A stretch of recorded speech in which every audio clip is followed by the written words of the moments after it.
आज हम बताने वाले हैं दोस्तों, आज तक भारत में आज़ादी के बाद से जितनी भी पंचवर्षीय योजनाएं हुई हैं उनके बारे में, प्लस उनका मेन काम क्या था, मतलब क्या क्या उसमें किया गया था, मेन पर्पस क्या था पंचवर्षीय योजना को, किसके शासन काल में चालू हुआ था और उसका मेन थीम क्या था, मेन पर्पस क्या था, ये आज हम सब बात करेंगे इस वीडियो में। तो चलिए आइए शुरू करते हैं बिना किसी देरी के। तो प्रथम पंचवर्षीय योजना जो कि 1951 से 1956 तक थी, जो कि 1951 से लेकर 1956 तक थी, जिसका काम था कृषि की प्राथमिकता, डेवलपमेंट ऑफ प्राइमरी सेक्टर। अपने देश में कृषि को हम क्या बोलते हैं अंग्रेजी में? Primary sector. ठीक है, कृषि की प्राथमिकता, प्राइमरी सेक्टर। ये कौन से मॉडल पे बेस्ड था? ये मॉडल बेस्ड था हैरोल्ड डोमर मॉडल। क्या था? हैरोल्ड डोमर मॉडल पे बेस्ड था। और इस समय सबसे पहली पंचवर्षीय योजना जो लॉन्च करने वाले थे, जिसको लीड किया था, वो कौन थे? भारत के प्रधानमंत्री जवाहरलाल नेहरू, जो कि इंडिया के पहले प्रधानमंत्री भी थे। ठीक है, चलिए दूसरा बात करते हैं दूसरी पंचवर्षीय योजना, जो कि दूसरी पंचवर्षीय योजना अपने पास आई थी 1956 से 1961 तक। उद्योग की क्षेत्र की प्राथमिकता थी इसमें, मतलब कि 1951 से लेके 1956 से लेके 1961 तक था। और इसमें था particular emphasizing on the development of industries. ये क्या था? Particular emphasizing on the development of the heavy industries. ठीक है, ये जो है इंडस्ट्रीज के डेवलपमेंट के ऊपर बेस्ड था। इसको क्या बोलते हैं? महाल महाल नोबिस मॉडल। इसको क्या बोलते हैं? महाल नोबिस मॉडल। ये रहा। और इस समय इसको भी लॉन्च करने वाले जवाहरलाल नेहरू ही थे। ठीक है, चलिए तीसरी पंचवर्षीय योजना जो थी वो थी तीसरी पंचवर्षीय योजना थी 1961 से 66 तक, कृषि और उद्योग। इसका जो stress agriculture development and improvement in the production. इसका काम था कि प्रोडक्शन में इम्प्रूवमेंट करना और डेवलपमेंट करना, स्ट्रेस एग्रीकल्चर में, कृषि में डेवलपमेंट करना। और इसका मेन पर्पस था, देखिए, गेहूं के अथवा में वृद्धि, गेहूं जो होता है ना उसमें वृद्धि, गेहूं में वृद्धि, वीट में इंक्रीमेंट, वीट ग्रेन्स में इंक्रीमेंट इसका पर्पस था। थर्ड वाले का मेन पर्पस था। और इस समय भी प्राइम मिनिस्टर जवाहरलाल नेहरू ही थे। चलिए अगली पंचवर्षीय योजना जो है चौथी, वो थी 1969 से लेके 1974 तक। न्याय के साथ गरीबी के विकास को हटाया जाए। ठीक है, सबसे बड़ा था इसमें poverty alleviation and social justice. ठीक है, इसमें क्या था? पॉवर्टी एलिवेशन, गरीबी को हटाया जाए। इसमें था क्या? गरीबी को हटाया जाए एंड सोशल जस्टिस, मतलब जो है सामाजिक न्याय को बढ़ावा दिया जाए और गरीबी को हटाया जाए। और इसको क्या बोलते हैं? गाडगिल प्लान के नाम से भी जानते हैं। क्या? Gadgil plan.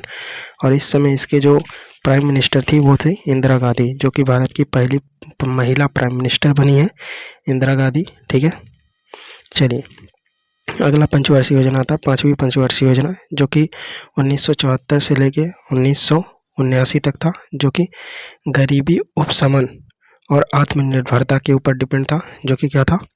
Fifth 5 year plan जो था वो 1974 से 19 poverty alleviation and self reliance. ये क्या था ना कि इसमें भी गरीबी हटाने वाला। और ये था, क्यों ऐसा था? क्योंकि ये जब था ना, इसके पहले क्या हुआ था 1962 में 1962 में इंडिया और चाइना का वार हुआ था। ठीक है, आप लोग जानते होंगे इंडिया एंड चाइना का वार हुआ था, जिसकी वजह से भारत के अंदर बहुत गरीबी आ गई थी। उसके बाद फिर इंडिया और पाकिस्तान का भी वार हुआ था, जिसकी वजह से ये सब गरीबी आ गई थी, जिसकी वजह से ये अभी तक जो है गरीबी के विकास के लिए काम किया जा रहा था, चौथे में भी पाँचवें में भी, और पाँचवें के साथ छठवें में भी यही काम किया गया था, सेम टू सेम।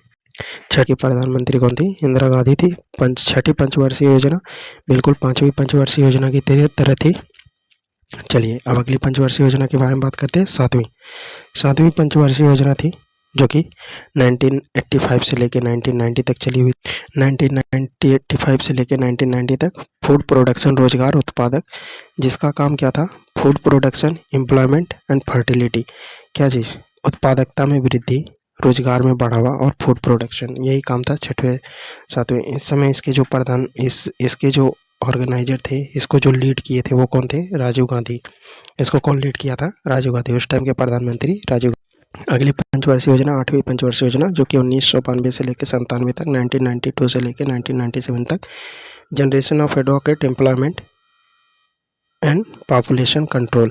इस क्या था कि ये जो जनरेशन मतलब रोजगार में बढ़ावा, वृद्धि, रोजगार में अपॉर्चुनिटीज़ क्रिएट की जाए कि लोग रोजगार को बढ़ावा दिया जाए जो भारत में है, और जनसंख्या नियंत्रण, हम दो हमारे दो वाला इसी समय पे आया था।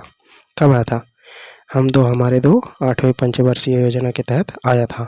चलिए अगली बात करते हैं 9वीं पंचवर्षीय योजना। 9वीं पंचवर्षीय योजना जो थी वो 7% विकास दर। ये क्या था? 7% विकास दर, मतलब वो जीडीपी ग्रोथ की बात हो रही है, जीडीपी ग्रोथ, ठीक है। 7% जीडीपी ग्रोथ का टारगेट लेके आया था, और इस समय भारत के प्रधानमंत्री थे अटल बिहारी वाजपेयी। 1997 से लेके 2002 तक ये योजना चली थी। उसके अगले 10वीं पंचवर्षीय योजना थी स्वरोजगार और संसाधनों का विकास, development of self employment and resources. कह रहा है कि खुद के रोजगार के, स्वरोजगार, जैसे सेल्फ डेवलपमेंट, सेल्फ एम्प्लॉयमेंट, लोग खुद कोई चीज़ खोले, बिजनेस खोले, इन चीज़ों को बढ़ावा देना, ठीक है। ये था, और ये कौन लेके आया था? अटल बिहारी वाजपेयी। चलिए अगली पंचवर्षीय योजना जो थी 11वीं, वो थी 11वीं पंचवर्षीय योजना, व्यापक और तेजी से विकास, जो कि towards faster and more inclusive development, जो कि कौन लेके आए थे? मनमोहन सिंह, जो कि 2007 से लेकर 2012 तक, 2007 से लेकर 2012 तक चली थी, जो कि कौन लेके आए थे? मनमोहन सिंह। अगली एंड लास्ट पंचवर्षीय योजना जो अभी तक हुई है, अंतिम पंचवर्षीय योजना, वो 12वीं पंचवर्षीय योजना है। वो थी 2012 से लेकर 2017 तक, स्वास्थ्य, शिक्षा और स्वास्थ्य, समग्र विकास का सुधार। 5th पंचवर्षीय योजना था improvement of health, education and cleanness, स्वच्छता, समझ और सब चीज़ का विकास। ये कौन लेके आया था? मनमोहन सिंह। तो ये था आज का सेशन, ठीक है दोस्तों। अब बात करेंगे नेक्स्ट वीडियो में नेक्स्ट चीज़ के साथ, नेक्स्ट इंपॉर्टेंट टॉपिक के साथ। ये बहुत इंपॉर्टेंट है आपके एग्जाम प्रॉस्पेक्ट से, ठीक है। जो बच्चे तैयारी करते हैं एक एक योजना रट लीजिए, डायरेक्ट क्वेश्चन आता है आपके इससे, तो आप याद कर लेंगे तो 2 नंबर आसानी से मिलेगा। तब तक के लिए आप, वीडियो अच्छी लगे तो वीडियो को लाइक करिए, चैनल को सब्सक्राइब करिए। मिलते हैं आपसे नेक्स्ट वीडियो में, तब तक के लिए tata bye bye, see you, take care, love you all.